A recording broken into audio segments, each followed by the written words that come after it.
এইবার নেতা ক্ষমতার চেয়ারে বসার পর রাতের বেলায় ঘুমাইতে গেছে, নেতা উল্টা পাল্টা স্বপ্ন দেখে খালি চিৎকার মেরে ওঠে। এরপরে আবার ঘুমাইতে যায়, আবার স্বপ্ন দেখে। 2-3 দিন নেতার চোখে কোনো ঘুম নাই। ক্ষমতা পাইছে ঠিকই, কিন্তু নেতা ঘুমাইতে পারে না। তার দরবারে জ্যোতিষী ছিল, 400 জ্যোতিষী। লিডের নাম হলো দবিরা, বয়স হলো 320 বছর। দবিরা ডেকে বলে, কি হয়েছে নেতা? বলে, এমন এক টেনশন বাবা পড়ে গেছি, স্বপ্নে কি যেন উল্টা পাল্টা দেখি, তুমি একটু ভাগ্য গবেষণা করে দেখো, না জানি আমার ভবিষ্যৎ জীবনে কি আছে। দেখে বলে, নেতা টেনশন নেবেন না, বিষয়টা আমি দেখতেছি। এইবার দবিরা ভাগ্য গবেষণা করে বলে, নেতা যদি আপনি ছিলেন ভবঘুরে যুবক, সেখান থেকে তরমুজের খেতের লেবার, এরপরে সরকারি গোরস্থানের দারোয়ান, তারপর মন্ত্রী, বর্তমান রানিং বাদশা, যদি আপনি আঙ্গুল ফুলে কলার গাছ, আপনার ভবিষ্যৎ জীবন বড় অন্ধকার। আগামী 3 মাসের মধ্যে বনি ইসরাইল সম্প্রদায়ের ভিতরে মুসা নামের একটা ছেলে জন্মগ্রহণ করবে। ওই মুসার কারণে রাজত্ব থাকবে না, ক্ষমতা থাকবে না। নেতা রে, এমনকি আপনার জীবনে যাওয়ার সম্ভাবনাও দেখা যায়। এই কথা শোনার পর ফিরাউনের মাথা ঠান্ডা না গরম? খালি গরম। মানে এত কাঠখড় পড়াইয়া ছিলাম কই, আসলাম কই, না জানি ভবিষ্যতে আরো কত কিছু হই। আর মুছে যাবে, আমার ক্ষমতার 12টা বাজাবে, জীবনের 12টা বাজাবে। এটা তো মেনে নেওয়া যায় না। মানা যায়? মানা যায় না। যদি বলতো মুসা দেবে খানকা বানাবে, তসবিহ বসে বসে জিকির করবে, তাহলে তো মেজাজ খারাপ করতো না, রাগ করতো না। কথা বলেন ঠিক কিনা?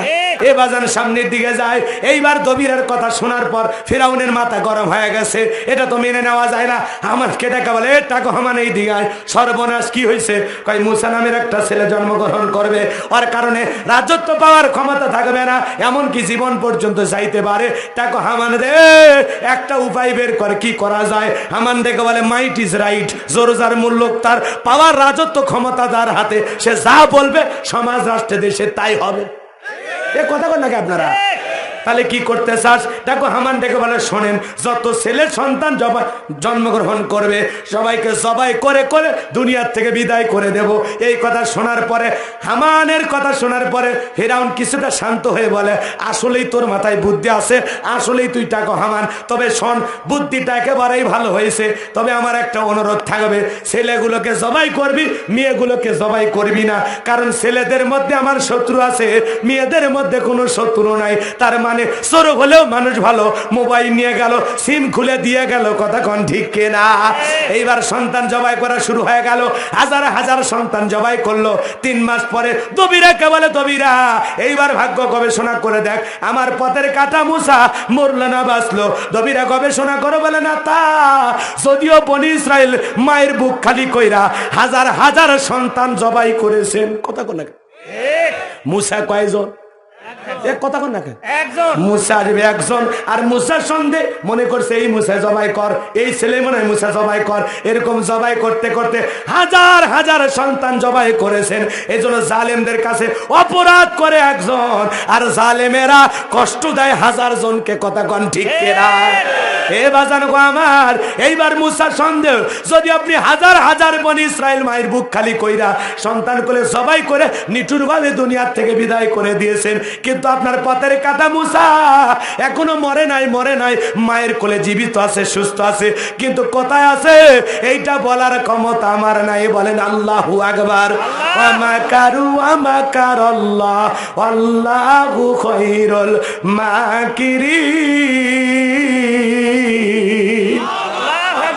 খেলা কা? এইবার ফিরাউনের মাথা আরো গরম। সেনাবাহিনীকে দেখে বলে, এত বেতন দেয় কেন? বসে বসে আঙ্গুল চষার জন্য এতগুলো জবাই করলা। আর অরিজিনাল শত্রু মুসা এখনো বেঁচে আছে। এই মুসার টেনশন আমার নেওয়া নাই, খাওয়া নাই, ঘুমাই নাই, খালি স্বপ্নে স্বপ্নে মুসারে দেখি। তাড়াতাড়ি করে যাও, এলাকায় তল্লাশি চালাও, চিরুন অভিযান চালাও, ঘরে ঘরে সার্চ করো, মুসারে ধরো আর জবাই করো, আমার শত্রু দূর করো, যাও। সেনাবাহিনীরা চতুর্দিকে দৌড়ে দৌড়ে সরাই ফুল। আবার এইবার কিছু সেনাবাহিনী মুসা নবীর বাড়ির দিকে রওনা করেছে। মুসা নবীর বড় বোন, নাম তার মারিয়ম, ডেকে বলে মা, ওই যে ফিরাউনের সেনাবাহিনী নিয়ে দেখা যায় মা, আর বুঝি ভাইকে বাঁচানো গেল না, ভাইকে তুমি কই লুকিয়ে রাখবা?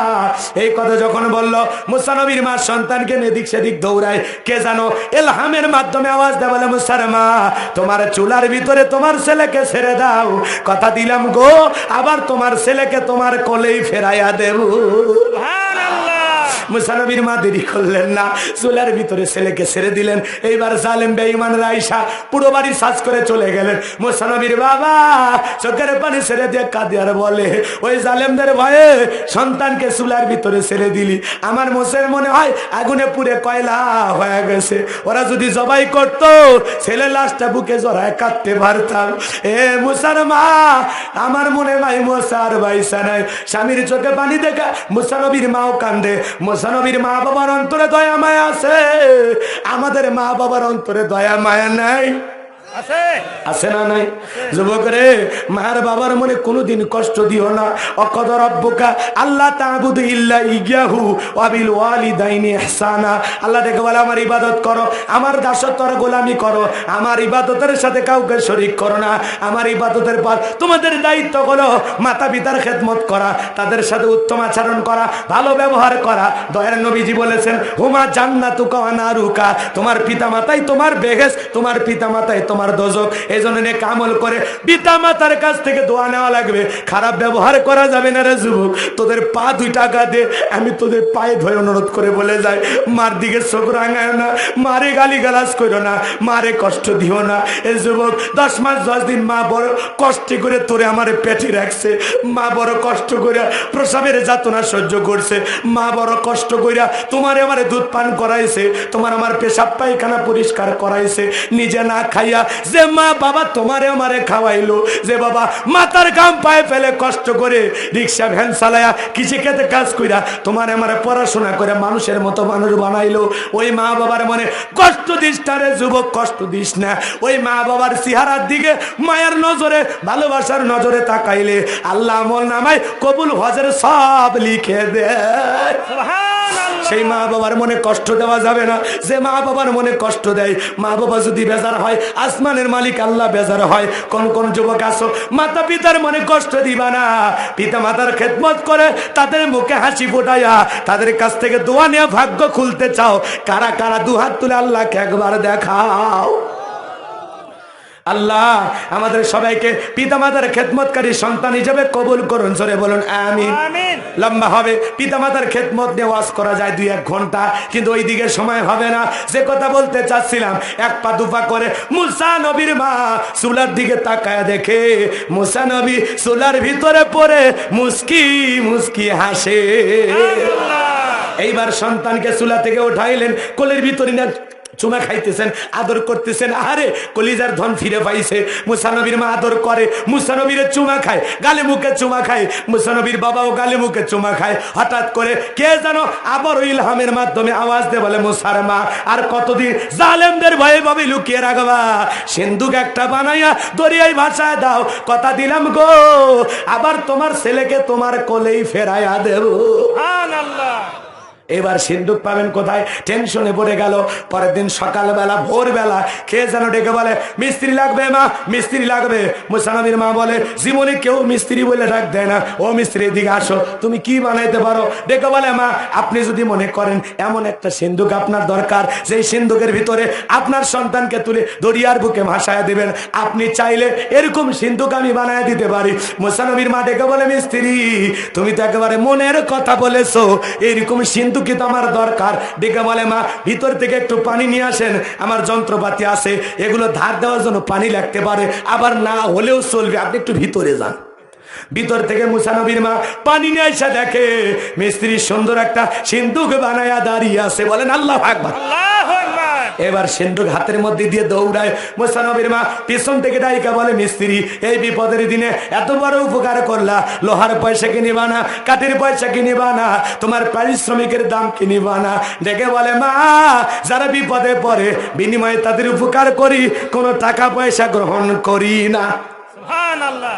এইবার দেখে বলে মিস্ত্রি পারিশ্রমিকের দাম নিলা না, কাঠের পয়সা নিলা না, লোহার পয়সা নিলা না, আমার এত বড় উপকার করলা, অন্তত তোমার নামটা বলে যাও, মাঝে মাঝে তোমার কথা যদি মনে হয় আল্লাহর কাছে তোমার জন্য আমি দোয়া করব।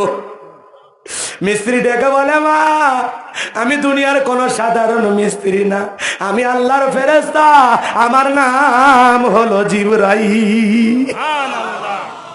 এইবার সন্তানকে সিন্ধুকের ভিতরে উঠাইলেন, দরিয়ার বুকে ভাসায়া দিয়া তার মেয়ে মারিয়মকে বলে মা সিন্ধুক ভাসতে ভাসতে কই যায় খবর নিবি। লম্বা ঘটনা আমি লম্বা করবো না। ওই দিন বিকেল বেলা আল্লাহর বান্দি আসিয়া আর ফিরাউন আসছে সমুদ্র সৈকতে হাওয়া খাইতে। ফিরাউন কাফের হওয়ার পরেও মাঝে মাঝে স্ত্রীকে সময় দিতেন, বিনোদন করতেন। কথা বলে আপনারা পারবেন না? মাঝে মাঝে স্ত্রীকে নিয়ে ঘুরতে যাবেন, আশেপাশে বিনোদন পার্ক নাই, নিয়ে যাবেন। কথা হয় না কে? সময় সুযোগ বেশি থাকলে কক্সবাজার নিয়ে যাবেন, সমুদ্র সৈকত দেখাতে, রাঙামাটি, খাগড়াছড়ি, বান্দরবান পাহাড় দেখাতে নিয়ে যাবেন। কথা বল না কে? হালাল বিনোদন পর্দা করে নিয়ে যাবেন। আমি কি বলছি কক্সবাজার যায় বউক নিয়ে হাফ প্যান্ট পরে গোসল করেন? তাকে থাকেন কে? বিনোদন করা লাগবে, হালাল বিনোদন, হালাল হালাল হালাল, মনে থাকবে ইনশাল্লাহ। স্ত্রীকে ভালোবাসবেন, সময় দেবেন,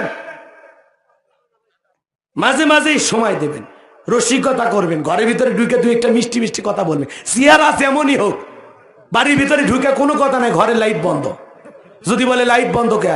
আরে তোমার মতো যে সুন্দরী বউ পাইছি পাগলি, লাইট লাগা, তুমি আমার ঘরে লাইটের চাইতে দামি আলো। কথা বল না কে? বউ খুশি হয়ে যাবে। এখন চেহারা কপালে যেটা জুটছে তো ফেলে দেওয়া যাবে না। কথা বল না কে? এই জন্য ওই যা আছে ওইটারই প্রশংসা করা লাগবে, যার ভাগ্যে যেটা আছে। কথা কয় নাকি? বলে তোমার চেহারা আর আমার চামড়া দরকার নেই, এই চামড়া একটু কালো এটা মানলাম, কিন্তু তোমার চোখ দুটে হরিণীর মতো, তাকাইলে চোখ ফিরানোর কোনো উপায় নাই। কথা কয় নাকি? বউ খুশি হয়ে যাবে। পারবেন না? একটু রোমান্টিকতা করতে পারবেন না?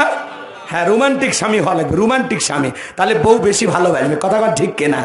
যাই হোক, দাম্পত্য জীবনের আরো অনেক কথা আছে, বলতে গেলে সময় লাগবে। সামনের দিকে যাই, ঘটনা যদি সম্ভব হয় আরো বলবো ইনশাআল্লাহ। কষ্ট হচ্ছে মনে হয়? এইবার ভাসতে ভাসতে ফেরাউনের ঘাটে সিন্ধুক চলে গেছে, সেনাবাহিনীর সিন্ধুক তুলে নেতার সামনে নিয়ে গেছে। ফেরাউন ডেকে বলে সিন্ধুকটা খোল দেখে ভিতরে কি আছে। সিন্ধুক যখন খোলা হলো সবাই তাকায় দেখে, মনে হয় আকাশের পূর্ণিমার চাঁদ সিন্ধুকের ভিতরে উদয় হয়েছে। এত সুন্দর ফুটফুটে চাঁদের মতো সন্তান আল্লাহ যাকে সেই জামানা নবী বানায়, সেই জামানার সবচাইতে সুন্দর মানুষ হিসাবে আল্লাহ পয়গাম্বরদেরকে সৃষ্টি করেন। বলেন সুবহানাল্লাহ। এইবার ফেরাউন বলে তরবারিতে সবাই কর। আসিয়া বলে থামো, খালি মারা শিখছো, এত মারলে তাও তোমার শান্তি হয় না, কি করতে চাস? বলে স্বামী এই সন্তানটা মারার আগে তোমার কাছে আমার একটা কথা বলো তো, এই যে সিন্ধুক যে দেখা যায়, এই সিন্ধুকের যে কাঠ, এমন কাঠ কি তোমার দেশে আছে? নাই রে স্যারে, দেখে কনা এরকম কাঠ আমার বাপ দাদাও দেখেনি। তখন বলতেছে শোনো, এটা ভিন দেশি কারো সন্তান ভাসতে ভাসতে আমাদের এলাকায় আসছে, এই ছেলেটাকে তুমি মাইরো না, একে আমাদের পালক পুত্র হিসাবে লালন পালন করতে চাই, তুমি আমার একটা আবদার রাখো। স্বামী যতই কঠিন হোক মাঝে মাঝে স্ত্রীর কথা রাখতে হয়। কথা কয় না? ফেরাউন বলে ঠিক আছে, যা, এতগুলো মারলাম পাইলাম না, এই একটা তো ঠিক আছে মেনে নিলাম, তারপর আমার বাড়িতে থাকবে, সমস্যা নাই, যখন বুঝবো মুসা তখন জব করবো নি। কথা বলছেন না? কথা আছে যেখানে বাঘের ভয় সেখানে রাত হয়। যারে খুঁজতেছো মারার জন্য আমার আল্লাহ তারে পাঠায় দিল তোরে লালন পালনের দায়িত্ব দিয়ে। সুবহানাল্লাহ বলবেন না? কষ্ট হয়? আসিয়া বলতেছে শোনো, সন্তান তো আমার কোলে দিলে, সন্তান পাই আমি ধন্য, কিন্তু ছেলে পাইছি, দুধ লাগবে না? দুধ খাওয়াবে কে? ঘোষণা করো এই শহর বন্দরে যেই মহিলার দুধ এই সন্তান পান করবে তাকে মাসে মাসে বেতন দেওয়া হবে। আল্লাহু আকবার বলে। শহরে বন্দরে হাজার হাজার নারীরা আসলেন, স্তন খুলে মুখ লাগা যায়, আল্লাহর পয়গাম্বর মুসা নবী কোন মহিলার দুধ পান করে না। সমস্ত নারীরা ব্যর্থ হয়ে চলে গেল। ওই যে বরবন মারিয়ম দেখে বলে, ও রানী আসিয়া, আমার কাছে একটা ধাত্রীর খবর আছে, যে কোনো সন্তান তার দুধ পান করতে পারে। তাই নাকি? বলে হ্যাঁ। কই সেই মহিলা? 2 জন লোক পাঠানো হলো, মুসা নবীর মাকে ফিরআউনের দরবারে নিয়ে আসা হলো। আল্লাহর পয়গম্বরের মা সন্তানকে কোলে নিয়ে যখন স্তনে বুক লাগায় দিয়েছে, আল্লাহর পয়গম্বর মুসা নবী মায়ের বুকের দুধ খাওয়া শুরু করেছে। বলুন সুবহানাল্লাহ। শিশুকাল থেকে নবীরা হলো কেনি, সুবহানাল্লাহ বলবেন না? শিশুকাল থেকে নবীরা কোনটা মায়ের স্তন আর কোনটা অন্য মহিলার স্তন সেটাও টের পাইছে। সুবহানাল্লাহ বলবেন না?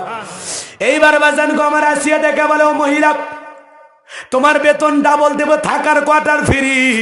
মুসা নবীর মা দেখে বলে, রানী আসিয়া, সন্তানকে যদি দুধ পান করাইতে চান আপনার বাড়িতে আমি থাকতে পারবো না, সন্তানকে নিয়ে আমি আমার বাড়িতে থাকবো। আসিয়া বলে, আমি তাতেও রাজি, মাঝে মাঝে আমার দেখা নিয়ে যাইও। লম্বা ঘটনা বাজান গো আমার। মুসা নবীর মা দুনিয়ার প্রথম মা, যে মা আপন সন্তানকে দুধ পান করানোর বিনিময়ে মাসে মাসে বেতন পাইছে। বলেন আল্লাহু আকবার। জীবনে প্রথম মা মুসা নবীর মা, যে মা আপন সন্তানকে দুধ পান করায় মাসে কি পাইছে? বেতন পাইছে। সুবহানাল্লাহ বলবেন না? এইবার মুসা নবী চলাফেরার বয়স উপনীত হয়েছে। আসিয়া একদিন মুসা নবীকে ফেরাউনের কোলে দিয়া বলে, একটু ধরো, আদর করো, মানুষ দেখলে মনে করবে ছেলে তোমার না, মাঝে মাঝে ছেলের একটু নিয়ে ঘুরবা। এই কথা বলে সন্তানকে কোলে দিয়া আসিয়া ভিতরে চলে গেল। মুসা নবীর সুন্দর চেহারার দিকে তাকাইয়া ফেরাউনের মতো কাফের মায়া লেগে গেছে, বলে ছেলেটার একটু চুমা খায়। এই নিয়তে যখন ঠোঁটটা বাড়াইছে, মুসা নবী ছোট্ট কচি হাত দিয়া এমন জোরে ঠাস করে থাপ্পড় লাগা দিয়েছে, ফেরাউন থাপ্পড় কা চিৎকার মেরে উঠছে। আশেপাশের জনগণ এসে বলে, নেতা এত জোরে চিৎকার মারলেন, ছেলে যে থাপ্পড় মারছে কথা বললে কি ইজ্জত থাকে? তখন বলে, আমি এমনি চিৎকার মারছি, আমার বাড়ি আমি চিল্লাবো, তোদেরকে যা যা। এইবার আসিয়া ডেকে বলে, রানী আসি, এইদিকে আয়, তাড়াতাড়ি আয়, তাড়াতাড়ি আয়। আসিয়া এসে বলে, কি ব্যাপার, সারের মতো চিল্লাও কা? কই চিল্লাবো না, এর চোখে মুখে যা গুণ দেখছি, এ মুসা ছাড়া কেউ না, তোর বাড়িতে জবাই করি, পথের শত্রু দূর করি। কি করছে? কই ছেলে আমার থাপ্পড় মারছে। হ্যাঁ। আসিয়া বলে, ঢং করা জায়গা পাও না, এই ছোট মানুষ তোমার থাপ্পড় মারছে। এইবার ফেরাউন ডেকে বলে, তোরে কেমনে বুঝাবো রে, থাপ্পড় তো তোর গালে মারে নাই, আমার গালে মারছে, মজা কি আমি টের পাইছি। আর এর চোখে মুখে যে রাগ আর আগুন দেখছি, মুসা ছাড়া কেউ না, ও সেদিনই ধরে ফেলে দিছে। যাই লম্বা ঘটনার পরীক্ষা নিরীক্ষা অনেক কিছু হয়েছে। তারপরে আল্লাহর পয়গাম্বরের এখন বয়স হলো 25 বছর। কয় বছর? 25 বছর। মুসা নবীর বয়স 25 বছর হয়ে গেল। দেখতেছেন একটা কিপ্তি আর বনি ইসরায়েলের একটা লোক মারামারি করতেছে, ঝগড়া করতেছে। এইবার মুসা আলাইহিস সালাম নিজ সম্প্রদায়ের লোক হলো বনি ইসরায়েল, তারা হলো তার নিজের লোক, আর কিপ্তি হলো ফিরাউনের চামচা বা তারই দলীয় লোক। তখন যা বলছে, এ ফিরাউনের লোক কিপ্তি, খুব বেশি মাসে মোশান দেখাস, নেতার গরম সব জায়গায়, এই নেতার গরম সব জায়গায়। এই কথা বলে মুসা নবী একটা ঘুষি মারছে। মাত্র কয়টা? এক ঘুষিতে দুনিয়ার থেকে ডিলেট, ইন্নালিল্লাহ, জায়গাতে খালাস। কথা কর না খেয়ে, হ্যাঁ, লাশ হয়ে পড়ে আছে। নেতার গরম শেষ। এজন্য সব জায়গায় গরম দেখাবেন না, যার গরম তার কাছে মিশাই পরিচয় দে, আমি উমুক নেতার আপন খালাতো বোন, তার ছোট মেয়ে বিয়ে করেছি, তার স্বামী। কি বিশাল হাইব্রিড পরিচয়! এ কথা কর না খেয়ে, মানুষকে কথায় কথা হুমকি দেয়, আমার চেনেন আমি কে? তুমি ঘোড়া ডিম, তুমি কচু খা। হাতি ঘোড়া গেল তো, ওদের অবস্থা তাই হয়ে গেছে। এত গরম দেখান আল্লাহ 3 বার বমি দিলে আর পিছনের দরজা একবার ঢিল করে দিলে দাঁড়িয়ে থাকতে পারবেন না, শহীদ মেডিকেল কলেজ হাসপাতালে ভর্তি হওয়া লাগবে। স্ত্রী দেখতে গেছে শরীরের কি অবস্থা স্বামী, তখন বলে, মা তুমি দোয়া করো। বড় ছেলে দেখতে গেছে, আব্বা শরীরের কি অবস্থা, কয় ভাই তোমাকে চিনতে পারলাম না। তা আল্লাহ যদি পাতলা পায়খানা আর বমি দেয়, বউ বাচ্চাছে না, টাইম দিবি না রে। গরম দেখায় না, গরম দেখায় না, একদিন গরম ঠান্ডা হবে কবরে গেলে, সেই দিন আফসোস করে লাভ নাই। অতএব ভালো ব্যবহার করেন। কথা বলেন, এখানে আপনি রাজনীতি করেন, দল করেন, কোনো সমস্যা নেই, কিন্তু গরম দেখাই না, এটা খুবই খারাপ। আপনিও মানুষ, আমরাও মানুষ, আপনার টাকা আছে আমার নাই, আপনি নেতা আমি জনগণ, আমারে গরম দেখায় না, আমি কি অপরাধ করছি? আপনার বাড়ি চিন্তাই করছি নাকি? এ কথা কন নাকি আপনার ব্যাংকের অ্যাকাউন্টের টাকা হ্যাক করে নিয়ে নিছি? তা কি করছি? আপনি আমারে গরম দেখান মানে? আল্লাহ হেদায়েত দান করে সরে কোন আমি কষ্ট হচ্ছে, বিরক্ত হইছেন? সামনের দিকে যাইবা জানো আমার, এইবার মানুষ কিছে মারা গেছে, মার্ডার বোঝেন না? বোঝেন তো? এইবার সাথে সাথে মামলা হচ্ছে, এইদিকে মার্ডার হওয়া শেষ আর ফিরাউনের কাছে মামলা হওয়াও শেষ। আল্লাহ ডেকে বলে মুসা আর থাকা যাবে না, এখন অবস্থা খুবই খারাপ, তুমি মাদাইনের দিকে রওনা করো। আল্লাহর পয়গাম্বার আল্লাহর অর্ডার পাইয়া এই জায়গায় একটা মার্ডার করে চলে গেলেন কই? মাদাইনে। ওখানে যা পানি খাওয়ার ঘটনা আপনারা অনেকেই ওয়াজে শুনেছেন, আমি ওইটা আর বলবো না, লম্বা হবে। শুআয়ব আলাইহিস সালামের দুইটা কন্যার সাথে তিনি শুআয়ব আলাইহিস সালামের বাড়িতে গেলেন। এইবার দুইটা বোন যা বলতেছে, বাবা এই ছেলেটাই এত লাজুক, আমরা দুইটা বোন কয়েকটা ঘন্টা তার সামনে ছিলাম, কাটাইলাম, কিন্তু একটা বারো চোখ তুলে আমরা দুই বোন কেমন তাকাইনি। সুবহানাল্লাহ বলেন। এই ছেলেটা খুবই নম্র, ভদ্র, বিনয়ী। আরে নবীরা ভদ্র না হয়ে পারে? সুবহানাল্লাহ বলবেন না? দেখে বলে বাবা বাড়িতে কাজের লোক লাগবে, শক্তিমান লোক লাগবে, আপনার বয়স হয়ে গেছে, আপনি রাখাল হিসেবে তারা রাইখে দেন। মেয়েদের মুখে প্রশংসা শুনে আল্লাহর পয়গাম্বার মুসা আলাইহিস সালাম শুআয়ব আলাইহিস সালামের বাড়িতে প্রথমে রাখাল হিসেবে চাকরি পেলেন। ব্যবহার দেখে ভালো লাগলো, বড় মেয়ে সফুরের সাথে বিয়ে দিয়ে ঘর জামাই বানায় নিলেন। আল্লাহু আকবার বলেন। আল্লাহু আকবার। মুসা নবী কি হয়ে গেল? ঘর জামাই। এজন্য এলাকায় যদি কেউ ঘর জামাই থাকে বুঝবেন মুসা নবীর সুন্নত আমল করতেছে, খবরদার বেয়াদবি করবেন না। আল্লাহর পয়গাম্বার মুসা নবী 8 থেকে 10 বছর শ্বশুর বাড়িতে ঘর জামাই থাকলেন। আল্লাহ ডেকে বলে মুসা আর কতদিন শ্বশুর বাড়ি মধুর হাড়ি, এইবার গাঠি গুঠি গোছাও, স্ত্রীকে সঙ্গে নাও, নিজ মাতৃভূমির দিকে রওনা করো। আল্লাহর পয়গাম্বার আল্লাহ পাকের অর্ডার পাইয়া আত্মীয় স্ত্রী এবং শ্বশুরের দেওয়া লাঠি মাল সামানার সঙ্গে নিয়া আল্লাহর পয়গাম্বার তুর পর্বতে রওনা করলেন। বলে আল্লাহু আকবার, আল্লাহু আকবার, আরো জোরে বলেন আল্লাহু আকবার। আল্লাহর পয়গাম্বার যখন তুর পর্বতে চলে গেলেন, আমার আল্লাহ রাব্বুল আলামিন আল্লাহর পয়গাম্বার মুসা আলাইহিস সালামকে নবুয়ত দান করলেন। বলুন সুবহানাল্লাহ। আল্লাহ পাক নবুয়ত দান করে বললেন ওয়া মা তিলকা বিয়ামিনিকা ইয়া মুসা। আল্লাহ দেখে বলে মুসা তোমার ডান হাতে ওইটা কি? আল্লাহর পয়গাম্বার জবাব দিয়ে বলেন ক্বালা হিয়া আসায়া আতাওয়াক্কাউ আলাইহা ওয়া আহুশু বিহা আলা গনামি ওয়া লিয়া ফিহা মাআরিব উখরা। আল্লাহু আকবার। আল্লাহর পয়গাম্বার দেখে বলে আল্লাহ এটা লাঠি, এটার ভর দিয়া চলি, ছাগলের জন্য পাতা বাড়ি ইত্যাদি ইত্যাদি অনেক কাজ করি।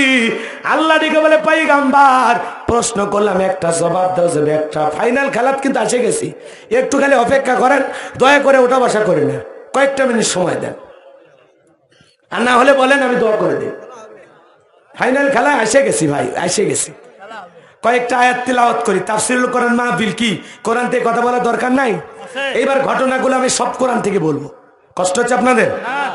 এইবার আল্লাহ পাক বলেন মুসা বুঝতে পেরেছি লাঠি দিয়ে অনেক অনেক কাজ করো, এত বলার প্রয়োজন ছিল না, শুধু লাঠি কথা বললেই যথেষ্ট ছিল। কিন্তু মুসা নবী কথা বলে কার সাথে? আল্লাহর সাথে। কথা বলতে মজা আছে না নাই? আমার আল্লাহর কুদরতি জবানের আওয়াজ না জানি কত মধুর, কত সুন্দর। সুবহানাল্লাহ বলেন।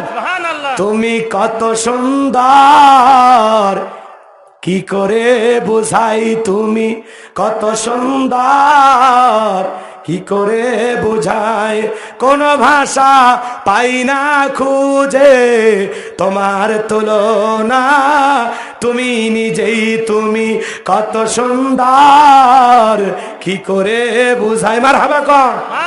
একটা মহিলা মিস কল দিলে তোমার আমার মাথা কাজ করে না, মহিলার কণ্ঠ বলে তুমি আমি পাগল হয়ে যায়। আর মুসা নবী আল্লাহর সাথে কথা বলে মজা আছে না নাই? রাত 3:30টায় এক মহিলা আমারে ফোন দিয়ে বলে হ্যালো তুমি কে সোহেল? আমরা না হুজুর মানুষ, কয় রাত ঢং করে লাভ নাই, রাত চলে গেলে আফসোস করবে। বলেন ওই মেয়ে কি নফল নামাজ পড়ার জন্য ডাকতেছে, তাহাজ্জুদ পড়ার জন্য ডাকতেছে? উদ্দেশ্য ভালো না খারাপ? সাবধান হয়ে যা যুবক, দরজা লাগাইয়া মোবাইলের মধ্যে কি দেখো, দুনিয়ার কেউ না দেখলে একজন দেখেন তিনি কে। দরজা লাগায় আর গুনাহ করিস না। আর উল্টা পাল্টা কিছু করিস না, আর উল্টা পাল্টা গুনাহ করিস না। কথা ঠিক কিনা যুবক? ল্যাপের ভিতরে শুয়ে শুয়ে গুনাহ করিও না। আল্লাহ হেদায়েত দান করুক, জোরে কোন আমিন। আল্লাহ রাব্বুল আলামিন বলেন মুসা ক্বালা আলকিহা ইয়া মুসা, মুসা তোমার হাতের লাঠিটা তুমি নিক্ষেপ করো। ফাআলকাহা ফাইদা হিয়া হাইয়াতুন তাসআ। বলতে দেরি মুসা নবী লাঠি ফেলাইতে দেরি করলেন না। যখন লাঠি ফেলাই দিয়েছেন বিশাল একটা হয়েছে সাপ। মুসা নবী বলে বাপরে বাপ, এই যে জাতের সাপ আমার বংশ করে দিবে সাপ। এই কথা বলে জোরে মারছে লাফ। আল্লাহ বলে মুসা দৌড়াও কেন, থামো। ডেকে বলে আল্লাহ লাঠি ফেলাইছি, যে বড় সাপ হইছে, ভয় না করে কি পারি? আল্লাহ ডেকে বলেন ক্বালা খুযহা ওয়ালা তাখাফ সানুঈদুহা সিরাতাহাল উলা। আল্লাহু আকবার। মুসা ভয় পেও না, আমি আল্লাহ পাক লাঠিকে সাপ বানাইছি।